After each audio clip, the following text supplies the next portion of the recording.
Abra sua Bíblia em 1 Samuel, 1 de Samuel, capítulo 24. Eu vou ler aqui na minha versão revista e corrigida. Você acompanha na sua Bíblia, se o Júnior tiver condição de colocar ali, ele coloca. Mas vamos ler a palavra do Senhor hoje à noite, em 1 Samuel, lá no Antigo Testamento, capítulo número 24. No domingo passado, eu estive aqui pregando aos irmãos sobre a humildade. Nós lemos aquele texto de Jesus, que se nós não nos tornarmos como uma criança, de modo algum nós entraremos no reino de Deus. E eu disse que eu tinha duas mensagens. Uma mensagem que seriam para os não crentes, aqueles ainda que não haviam feito uma decisão ao lado de Jesus, e foi a mensagem que eu preguei então no domingo passado. E a outra mensagem é para nós, para os crentes, para aqueles que já confiaram em Cristo, para aqueles que já creram no sacrifício de Cristo. E a única coisa que eu pedi aos irmãos crentes no domingo passado foi que aqueles que realmente tinham sido tocados por essa palavra da humildade viessem aqui, se colocassem de joelho aqui na frente, e vários irmãos fizeram isso. E hoje eu quero continuar, então, agora a mensagem para você que já colocou a sua fé em Jesus.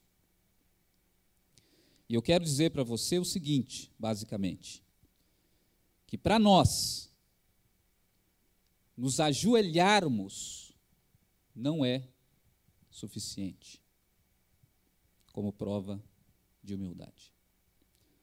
Vamos ler o texto, 1 Samuel, capítulo 24. Vamos ler do versículo 1 ao versículo 20. Todos acharam, amém? Então diz o seguinte a palavra do Senhor. E sucedeu que, voltando Saul de perseguir os filisteus, lhe anunciaram, dizendo: Eis que Davi está no deserto em En-gedi. Então tomou Saul 3.000 homens, escolhidos dentre todo Israel, e foi à busca de Davi e dos seus homens até os cumes das penhas das cabras monteses. E chegou a uns currais de ovelha no caminho, onde estava uma caverna. E entrou nela Saul, a cobrir seus pés, sem fazer barulho. E Davi e seus homens estavam aos lados da caverna. Então os homens de Davi lhe disseram: Eis aqui o dia do qual o Senhor te diz: Eis que eu te dou o teu inimigo nas tuas mãos, far-lhe-ás como te parecer bem aos teus olhos. E levantou-se Davi e mansamente cortou a orla do manto de Saul. Sucedeu, porém, que depois o coração doeu a Davi por ter cortado a orla do manto de Saul, e disse aos seus homens: O Senhor me guarde de que eu faça tal coisa ao meu Senhor, ao ungido do Senhor, estendendo eu a mão contra ele, pois é ungido do Senhor. E com essas palavras, Davi conteve os seus homens e não lhe permitiu que se levantassem contra Saul, e Saul se levantou da caverna e prosseguiu o seu caminho. Depois, também Davi se levantou e saiu da caverna, e gritou por trás de Saul, dizendo: Rei meu, meu senhor! E olhando Saul para trás, Davi se inclinou com o rosto em terra, e se prostrou. E disse Davi a Saul: Por que dás ouvidos às palavras dos homens que dizem: Eis que Davi procura o teu mal? Eis que esse dia os teus olhos viram que o Senhor hoje te pôs nas minhas mãos nessa caverna, e alguns disseram que te matasse, porém a minha mão te poupou, porque disse: Não estenderei a minha mão contra o meu Senhor, pois é ungido do Senhor. Olha, pois, meu pai, vê aqui a orla do teu manto na minha mão, porque cortando-te eu a orla do manto, não te matei. Adverte, pois, e vê que não há na minha mão nem mal e nem prevaricação alguma, e eu não pequei contra ti, porém tu andas à minha caça da minha vida para me tirares. Davi continua: julgue o Senhor entre mim e ti, vingue-me o Senhor de ti, porém a minha mão não será contra ti, como diz o provérbio dos antigos, dos ímpios procede a impiedade, porém da minha mão não será contra ti. Após quem o rei de Israel saiu? A quem persegues? A um cão morto? A uma pulga? O Senhor, porém, seja o juiz, e julgará entre mim e ti, e verá, e advogará a minha causa, e me defenderá da tua mão. E sucedeu que, acabando Davi de falar a Saul todas essas palavras, disse Saul: é essa a tua voz, meu filho Davi? Então Saul alçou a sua voz e chorou. E disse a Davi: mais justo és do que eu, pois me recompensaste com bem, e eu te recompensei com mal. E tu mostraste hoje que usaste comigo bem, pois o Senhor me tinha posto nas tuas mãos, e tu não me matastes. Porque quem há que, encontrando o seu inimigo, o deixaria ir para o bom caminho? O Senhor, pois, te pague com bem, pelo que hoje me fizeste. Agora, pois, eis que bem sei que certamente hás de reinar, e o teu reino de Israel será firme na tua mão. Vamos orar. Pai, te agradeço pela tua palavra, e eu te peço que o Senhor possa falar conosco nesse momento. É o que nós oramos em nome de Jesus. Amém. Ajoelhar-se é um símbolo universal de humildade e de humilhação. Ajoelhar-se pode indicar a humilhação de uma pessoa que reconhece que a outra é superior, como, por exemplo, em 2 Reis, capítulo 1, quando o capitão do rei de Israel se ajoelha perante Elias. Ajoelhar-se pode indicar a humilhação de uma pessoa que está quebrantada e arrependida, como em Gênesis 33, 3, quando Jacó se ajoelha 7 vezes para pedir perdão para o seu irmão. Ajoelhar-se pode indicar a humilhação de uma pessoa que reconhece a derrota, como em Isaías 60, 14, quando o profeta Isaías profetiza que as nações que oprimiram Israel iriam se ajoelhar quando fossem derrotadas pelo Senhor. E ajoelhar-se pode indicar a humilhação de uma pessoa perante um ser que é muito maior do que ela, como, por exemplo, Salomão, 1 Reis 9, que se ajoelhou perante Deus, mesmo sendo rei de Israel, quando ele terminou a conclusão do templo. Ajoelhar-se é um símbolo universal de humildade e de humilhação. Ajoelhar-se é descer. Ajoelhar-se é colocar-se abaixo. Ajoelhar-se é reconhecer a superioridade. Ajoelhar-se é abater-se diante de alguém ou de algo.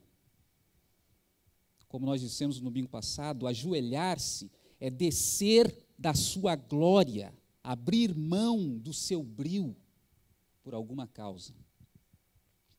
Mas ajoelhar-se não é prova de que alguém é humilde. Uma pessoa, ela pode perfeitamente ser arrogante, ser orgulhosa, ser soberba, ser prepotente, ser cheia de si e se ajoelhar quando lhe for conveniente. E principalmente se ela está se ajoelhando diante de alguém que é inegavelmente superior a ela.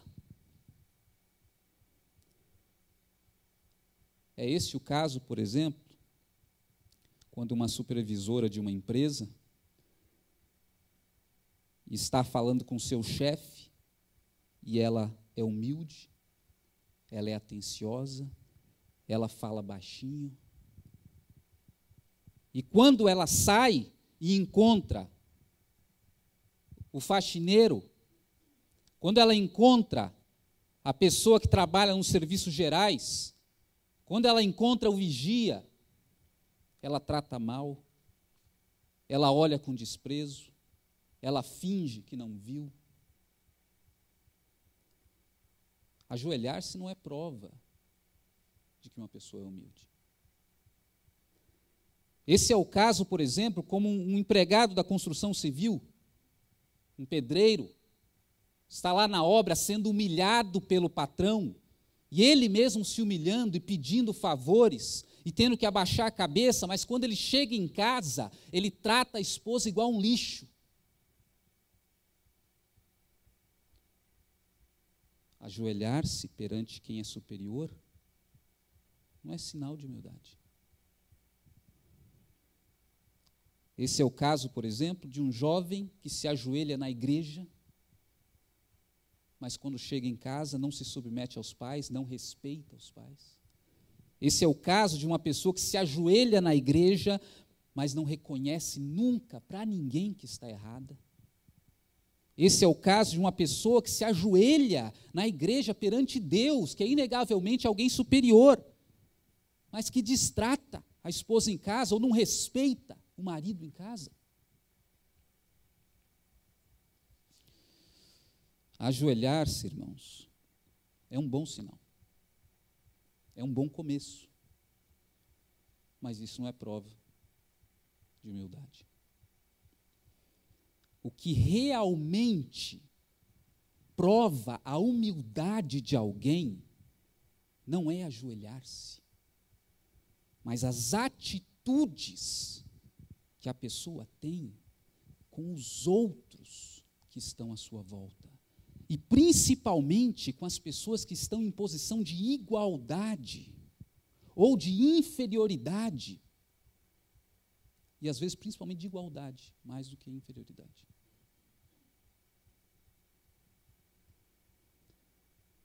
E essa história de Saul e Davi que nós lemos aqui é muito interessante para refletir a respeito disso, porque não sei se vocês sabem, esse texto eu considero ele um texto incrível, porque nós temos numa mesma cena dois dos maiores exemplos, um de orgulho e o outro de humildade.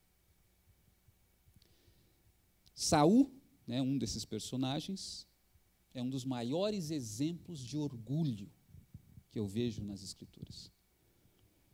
Por que eu digo isso? Você conhece a história de Saul, né? Saul foi o primeiro rei de Israel, fez algumas besteiras, e aí Deus escolheu outro. Quem? Davi. E Saul não aceitou isso e começou a perseguir incansavelmente a Davi. E nesse orgulho de Saul, de não reconhecer a vontade de Deus, ele começou a descer cada vez mais no fundo do poço.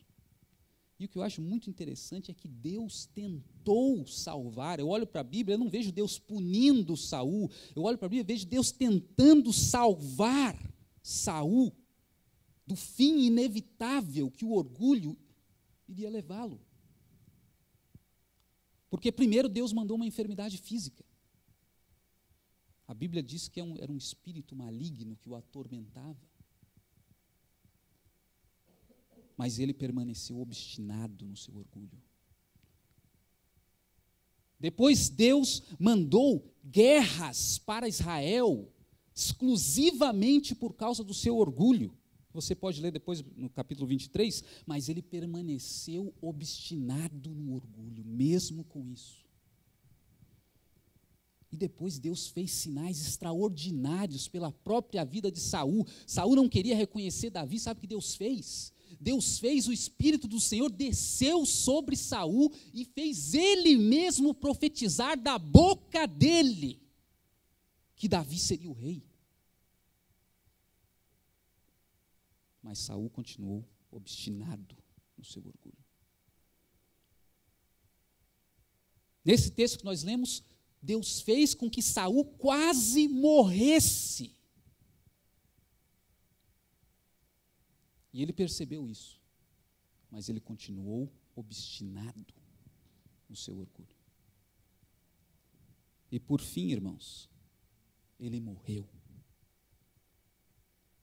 Ele morreu junto com seu filho no campo de batalha, porque ele não abriu mão até o último minuto do seu orgulho, mesmo com Deus investindo de todas as formas para tentar dissuadi-lo. Nós podemos dizer sem sombra de dúvidas que o orgulho de Saul o levou até a morte. Por outro lado, nós temos Davi, personagem aqui que nos dá um dos maiores exemplos de humildade que eu vejo na Bíblia. E por que ele nos dá um dos maiores exemplos de humildade da Bíblia? Porque Davi, se você lembra, havia sido ungido pelo profeta Samuel. Davi sabia que o Espírito de Deus estava sobre ele e não mais sobre Saul. Davi sabia que o rei Saul estava completamente errado e só fazendo coisas erradas. Davi sabia que o rei estava totalmente obstinado para matá-lo. O texto diz que Saul saía todos os dias para caçar Davi, para matá-lo. E mesmo assim, irmãos, quando Saul está sozinho naquela caverna, o que Davi faz? Todos os homens dizendo, matem-o, acabe com o seu sofrimento, com o seu problema, você é o ungido, não é nem ele mais. E Davi se ajoelha perante o rei. O texto diz, versículo 8, e Davi saiu da caverna e gritou, Rei, meu Senhor. E olhando Saul para trás, Davi se inclinou com o rosto em terra e se prostrou. Davi se ajoelhou em sinal de humildade. Davi se ajoelhou em sinal de humilhação. Davi se ajoelhou reconhecendo, se colocando numa posição de inferioridade. Mas ajoelhar-se não é prova que Davi era humilde. Podia ser um teatro. Podia ser até um golpe. Ele podia estar só fazendo média com o rei. Mas eu vejo que são as atitudes, não o ajoelhar-se, são as atitudes paralelas que Davi teve ao ajoelhar-se, que provam verdadeiramente a sua humildade. E aí eu sempre pergunto, Ricardo, que atitudes paralelas foram essas que Davi teve, que provam a sua humildade? A primeira delas é que vocês leram aí, Davi se recusou a fazer mal para Saul. Você lembra a história? Saul entrou na caverna, Davi foi pelas costas dele. Saul não estava vendo. E aí, quando Davi pensou, mato, não mato, mato, não mato, diz que se doeu o coração dele, ele falou, não vou matar. E o que ele fez? Lentamente cortou um pedaço da roupa de Davi, de Saul. Irmãos, eu fico pensando, quantos hoje em dia se ajoelham pela frente e fazem o mal pelas costas? Quantos? Davi se ajoelhou pela frente de Saul, mas pelas costas não fez mal a ele. Isso mostra humildade. E eu pergunto para você, quantos hoje em dia se ajoelham pela frente e falam mal pelas costas? Quantos? Quantos hoje em dia falam palavras de humildade pela frente, mas pensam o mal do outro pelas costas? Davi se ajoelhou pela frente e não fez o mal pelas costas. E eu acho que essa questão é significativa, que Davi ter cortado a orla da veste, pelo seguinte, porque ele corta para depois mostrar para Saul. E quando ele mostra para Saul, ele diz o seguinte: está aqui, eu podia ter te matado, e eu estou te mostrando isso, não só porque eu não te matei aqui, mas para te provar que nunca houve mal no meu coração contra ti, nunca houve prevaricação alguma contra ti. Em outras palavras, o que ele estava dizendo? Eu nunca conspirei contra você, eu nunca fiz motim nenhum contra você, eu nunca ficava pelos cantos falando mal do Senhor, nunca houve mal no meu coração.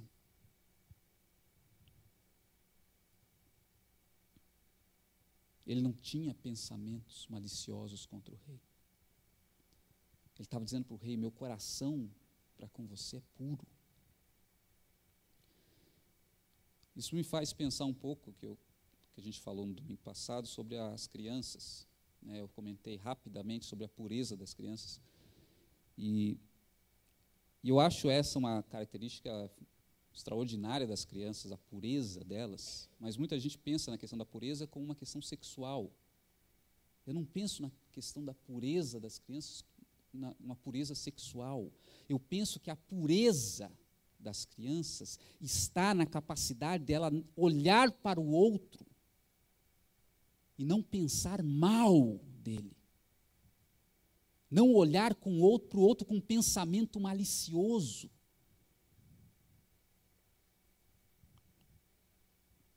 E aí eu fiquei pensando a respeito disso. Eu fiquei pensando, quando será que a malícia, a maldade entra nos olhos de uma criança?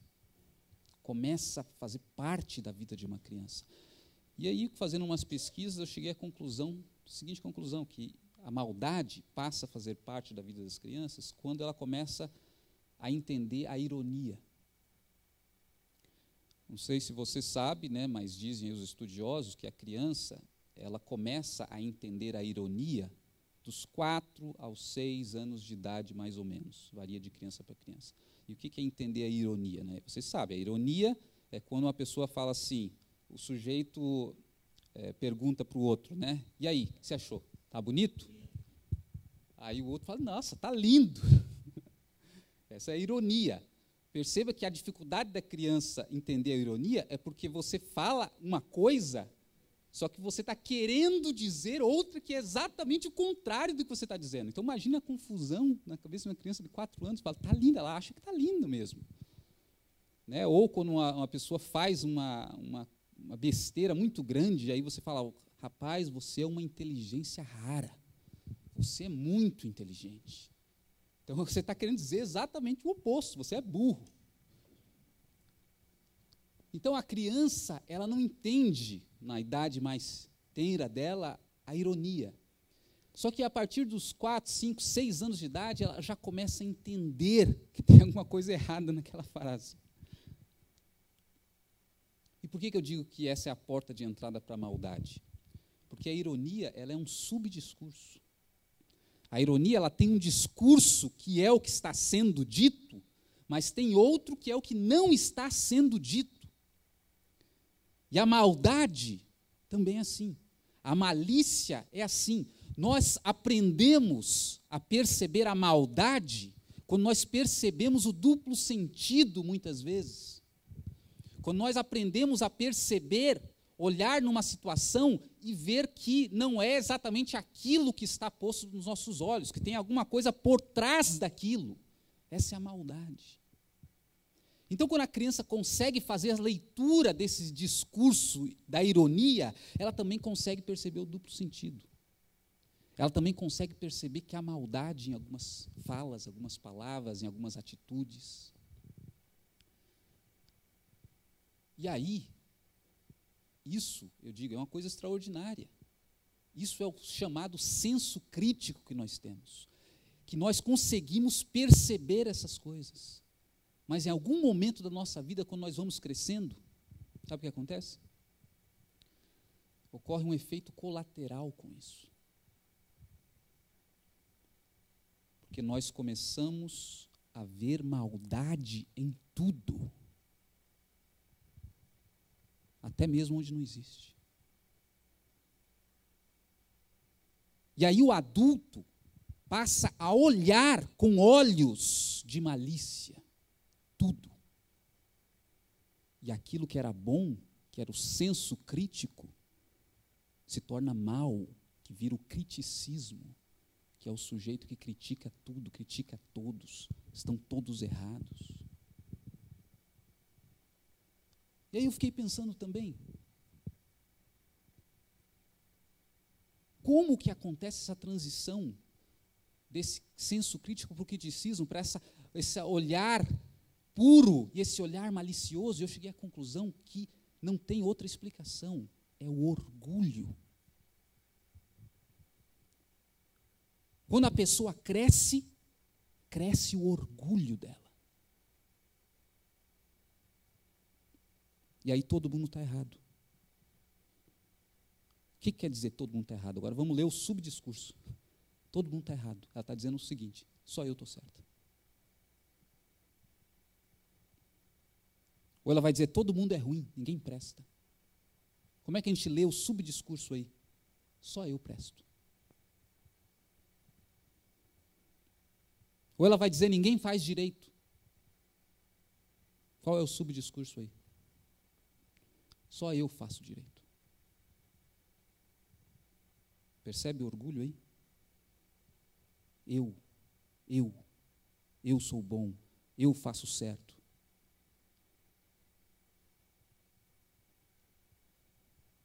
E isso eu acho que é importante aqui, porque nos mostra muito bem que ajoelhar-se pela frente é fácil.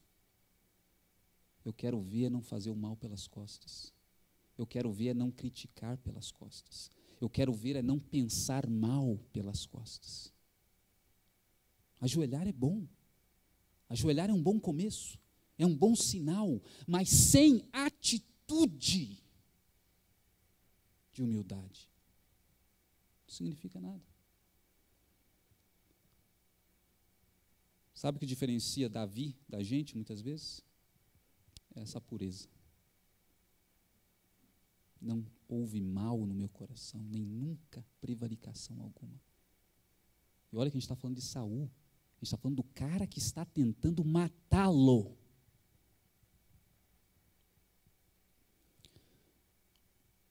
Que outras atitudes paralelas ao ajoelhar-se Davi teve que comprovam a veracidade da sua humildade? Davi reconheceu o valor de Saul. Nós não vamos ler ali de novo, porque o texto é longo, mas eu vou fazer o resumo aqui para você. Davi chamou Saul uma vez de meu pai. Davi chamou Saul 3 vezes de meu senhor.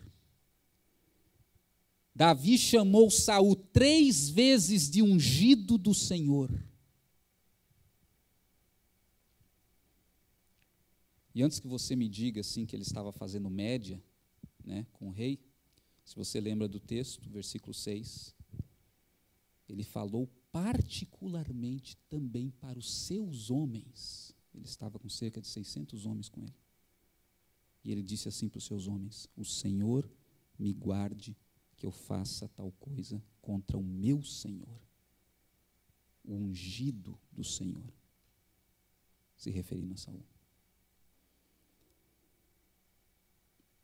Uma pessoa verdadeiramente humilde, ela reconhece o valor dos outros. Ela reconhece o valor dos seus pais, por exemplo. Uma pessoa verdadeiramente humilde, ela reconhece o valor do marido, ela reconhece o valor da esposa. Isso aqui eu estou pensando num casamento já de 30 anos, né? Porque reconhecer o valor no começo é mais fácil. Quero ver depois de 30 anos, né? Reconhece o valor dos irmãos da igreja, seja eles quem forem. Uma pessoa verdadeiramente humilde, ela reconhece o valor dos seus pastores, o valor dos seus líderes. Uma pessoa verdadeiramente humilde reconhece o valor das pessoas que não pensam como ele.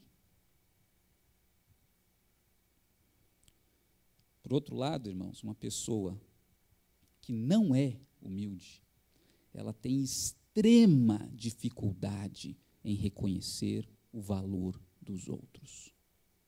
Esse é o sintoma mais básico da falta de humildade. Ajoelhar é bom. Eu não pedi para os irmãos que quisessem se ajoelhar aqui. Muitos se ajoelharam, mas é só o começo.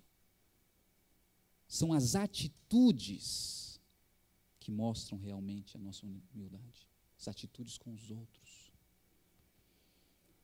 Davi não se ajoelhou somente. Ele foi capaz de reconhecer o valor de um cara igual Saul.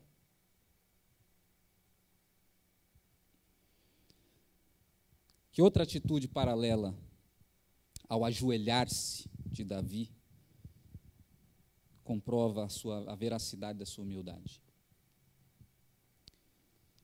Davi se humilhou com palavras, na tentativa de criar uma ponte entre ele e o rei. Ele disse: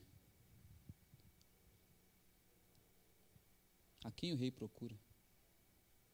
Lembra disso? A um cão morto? A uma pulga? Para você pensar, não pensar também que ele estava fazendo média, ou ele estava com medo de Saul, que era o rei, eu vou só recriar aqui a situação de novo, a cena, repetir o que eu já falei. Saul estava sozinho. Davi tinha atrás dele 600 homens.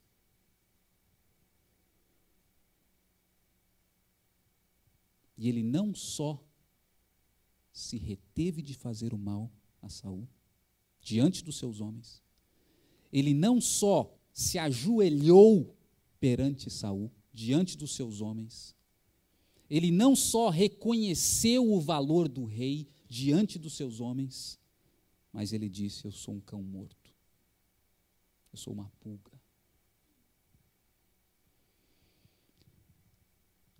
Irmãos, eu digo para vocês que essa é uma das melhores representações daquilo que eu chamei no domingo passado de descer da sua glória, de se humilhar, que eu encontro nas Escrituras.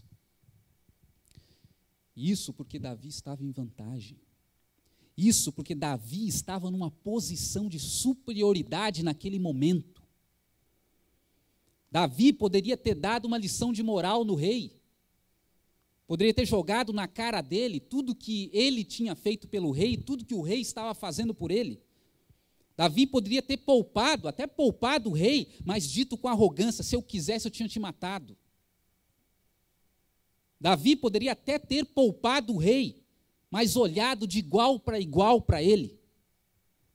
Porque afinal de contas ele tinha 600 homens nas suas costas. Mas o que Davi fez? Olhou para o rei e disse: a quem o rei A quem o meu rei persegue? A um cão morto, a uma pulga. Eu pergunto para vocês, sabe por que Davi fez isso? Eu duvido muito que ele acreditasse no que ele estava dizendo. Eu duvido muito que ele acreditasse que ele era um cão morto, porque ele era o general do exército de Israel. Eu duvido muito que ele acreditasse que ele era um cão morto, porque ele era aquele que havia derrotado o gigante Golias, e não só o gigante Golias, mais 5 gigantes, que também eram descendentes dos gigantes de Golias, da linhagem de Golias. Eu duvido que ele acreditasse que ele era um cão morto, porque ele havia derrotado muito mais homens em batalha do que o próprio Saul, tanto que fizeram uma canção, Saul matou seus milhares, Davi matou seus 10 milhares. Eu duvido que ele acreditasse que ele era um cão morto, porque o Espírito de Deus estava sobre ele, e ele sabia que estava sobre ele. E aí você me pergunta, então por que ele fez isso? Por que ele se humilhou dessa maneira? Ele fez isso pura e simplesmente para tentar construir uma ponte entre ele e o rei. Ele fez isso pura e simplesmente para tentar uma aproximação, para tentar uma reconciliação. Por que ele se humilhou dessa maneira, Davi, mesmo possivelmente nem acreditando naquilo tudo? Porque ele queria genuinamente a reconciliação com o rei. E aí você me pergunta, por que nós somos diferentes de Davi? Por que Davi era um homem de Deus? Presta atenção na vida dele. Um homem que tinha todas essas qualidades e chegou perante o seu inimigo na sua frente, em minoria. Ele com 600 homens atrás, ele se ajoelha e ele fala que eu sou um cão morto. Isso é um homem de Deus.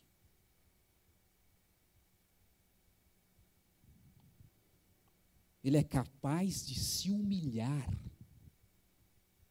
perante 600 homens, os seus homens, sem se preocupar se iam dizer que ele era fraco, que devia ter matado o rei.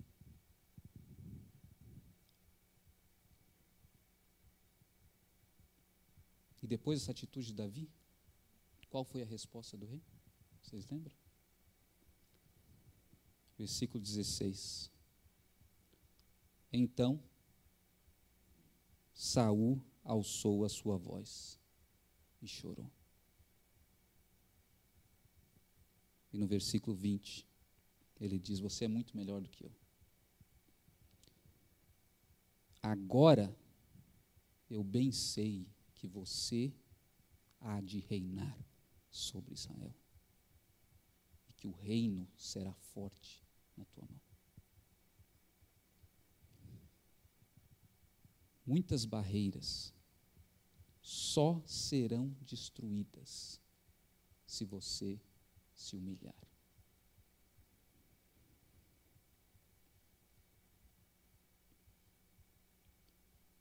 Eu me lembro aqui, o pastor Andrei pregando que muitos pedidos Deus só vai atender se nós orarmos. Não foi isso? Uma coisa assim. Isso me lembrou um outro momento que eu preguei, algo muito parecido, né? Além disso, eu falei, e muitos pedidos só serão atendidos se outra pessoa orar por vocês. Porque Deus tem um interesse muito grande em juntar. E nisso aqui eu vejo que muitas barreiras só serão destruídas se nós formos capazes de se humilhar,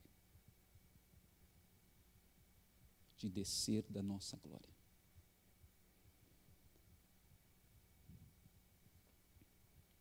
Algumas barreiras podem ser até no casamento. Algumas barreiras só serão destruídas na sua família se você for capaz de se humilhar. Algumas barreiras só serão destruídas, não sei, no seu trabalho, se você for capaz de se humilhar.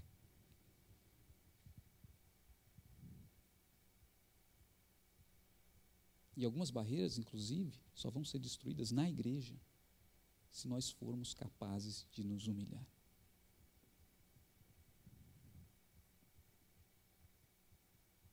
Quando Davi se humilhou, quebrou Saul. Ele caiu aqui aos prantos. E a Bíblia, ela é sempre ingrata nesse sentido, porque ela é muito econômica, né? Não dá muitos detalhes para a gente desse tipo de cena, né? Mas Saul foi quebrado aqui. E quem diria da boca de Saul, sem ter que o Espírito de Deus entrar nele para fazer ele dizer isso, ele disse: você vai reinar em Israel. Estou vendo que você é muito melhor do que eu.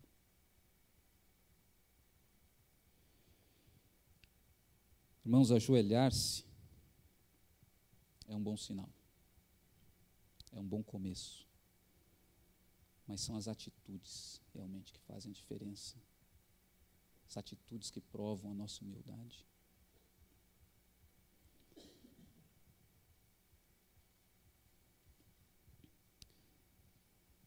E ao meditar sobre essa história, irmãos, eu penso comigo mesmo, eu não quero ser uma pessoa que só dobra os meus joelhos.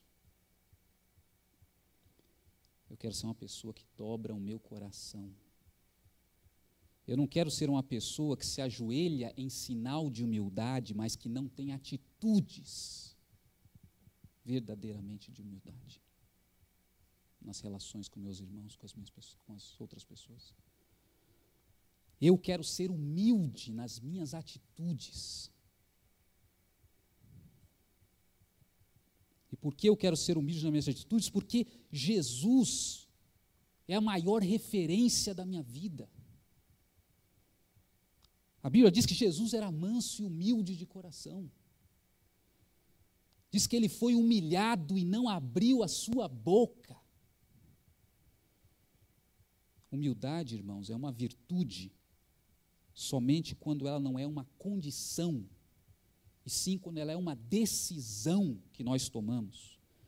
Não é uma condição de estar humilhado por força das circunstâncias, porque você está passando necessidade, porque você está desempregado, e sim quando você se humilha por decisão sua, por escolha. Você acha que Jesus estava humilhado porque ele estava numa condição de humilhado? Em João 19:11, Pilatos disse para ele assim: não sabes que eu tenho autoridade para te libertar ou para te crucificar? Sabe o que Jesus respondeu para ele? Você não tem nenhum poder sobre mim que não tenha sido dado dos céus. Em Mateus 26:53, quando Pedro tentou impedir Jesus de ser preso para ser crucificado, Jesus impediu Pedro e falou: não sabes que eu poderia orar agora mesmo e Deus me mandaria 12 legiões de anjos. Você sabe o que é 12 legiões de anjos? Um anjo matou 180.000 pessoas na Síria. 2 anjos destruíram Sodoma e Gomorra. Jesus falou: Deus pode me mandar agora 12 legiões, 72.000 anjos. Ele não estava se humilhando por força das circunstâncias. Ele decidiu, ele escolheu.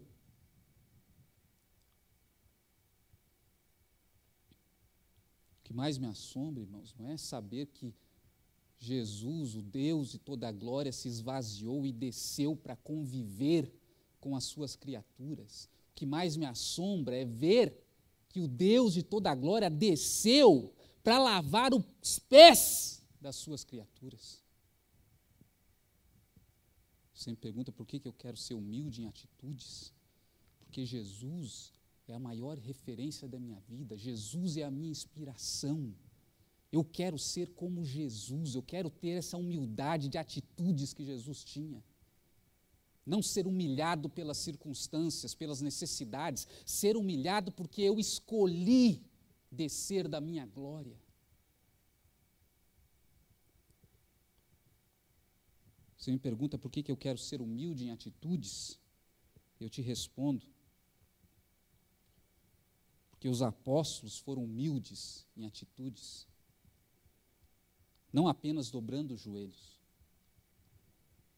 Pedro pediu, diz a tradição, não está na Bíblia, mas diz a tradição que ele pediu para ser crucificado em cabeça para baixo. E diz a tradição porque ele disse, não sou digno de ser crucificado como meu Senhor. Paulo diz que se fez lixo, escória do mundo, espetáculo ao mundo, por amor ao Evangelho, por amor de vós. Isso é humildade em atitudes.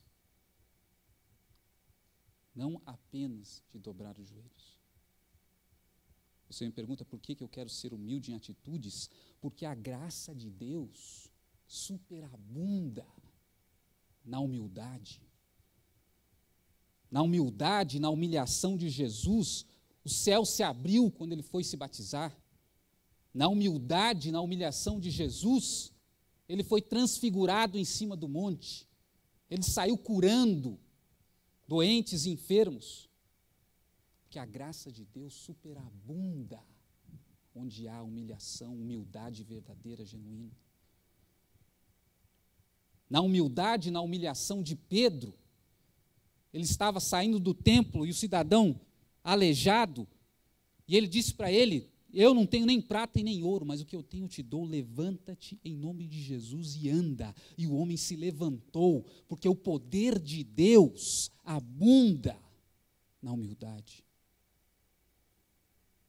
Na humildade, na humilhação de Paulo, sendo lixo, espetáculo do mundo, ele sofreu naufrágios, ele foi apedrejado, ele foi picado por serpentes. E Deus livrou milagrosamente ele de todas essas coisas. E levou ele a dizer que o poder se aperfeiçoa na fraqueza. Por isso, quando eu sou fraco, é que eu sou forte. Quando eu sou humilde, estou humilhado, o poder de Deus se aperfeiçoa. A graça de Deus superabunda. Nós atraímos a presença de Deus. Davi foi humilde, irmãos, em atitudes. Jesus foi humilde em atitudes. Os apóstolos foram humildes em atitudes. Eu quero ser humilde em atitude também. E eu quero que você seja humilde em atitudes também. Eu quero que a nossa igreja, a nossa comunidade seja uma igreja que é humilde em atitudes, que se ajoelha perante Deus, mas não é só isso.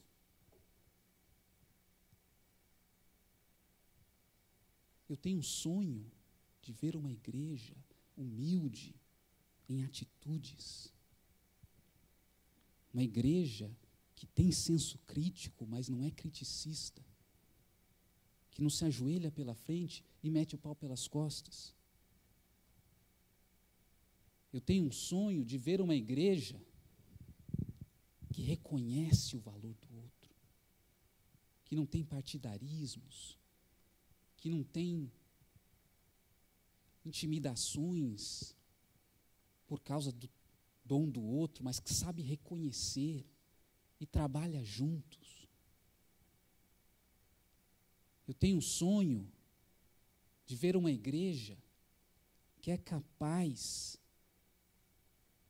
onde as pessoas são capazes de descer da sua glória, cada um, da glória da sua própria pessoa, da glória do seu próprio grupo, e se humilhar se for preciso para falar sou um cão, fala, se for preciso falar sou uma pulga, fala, se humilha com palavras. Para quê? Para criar pontes entre as pessoas, para aproximar as pessoas umas das outras. Ser capaz de se humilhar.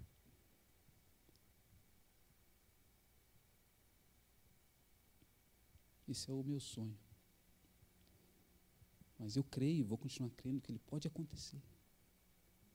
Eu vou crer e continuar crendo que ele está acontecendo. Porque nós estamos numa caminhada. Nós não somos orgulhosos ou humildes. Nós somos pessoas que estamos crescendo em humildade.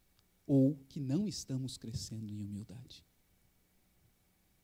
Você pode ter o sujeito mais orgulhoso da face da terra. No ponto número 1, ele é o mais orgulhoso da face da terra. No ponto número 2, ele é o mais orgulhoso da face da terra, só com um pouquinho menos. Está crescendo em humildade. É o homem mais orgulhoso da face da terra que está crescendo em humildade e a graça de Deus está sobre ele. E você pode ter a pessoa mais humilde da face da terra. No ponto 1. E a pessoa mais humilde da face da terra no ponto 2. Só que no ponto 2 ela está menos humilde que no ponto 1. É uma pessoa que está crescendo em orgulho. Não é uma pessoa que está crescendo em humildade. Nesse, a graça de Deus não está, por mais humilde que ela seja, por mais que ela seja a pessoa mais humilde da face da terra. Porque ela não está crescendo em humildade. Cada dia que passa, ela está mais orgulhosa.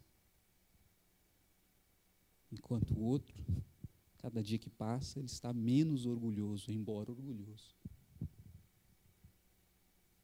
Então não existem pessoas humildes, orgulhosas, não é essa a questão é se eu estou crescendo em humildade, se hoje eu sou mais humilde que ontem.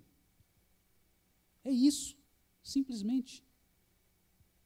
Se hoje eu sou mais humilde que ontem, hoje a graça de Deus flui mais na minha vida do que ontem. Eu quero ser humilde em atitudes. Eu quero que você também busque isso.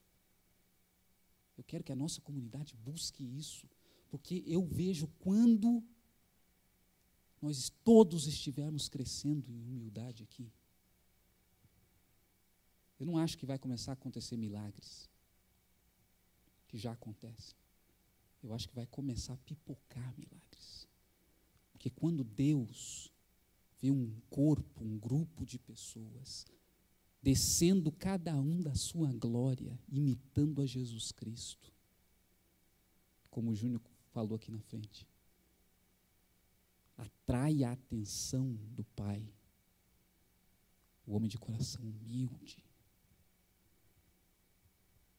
E a presença de Deus, como nós cantamos aqui, vai ser atraída. Nós cantamos, eu quero atrair a tua presença.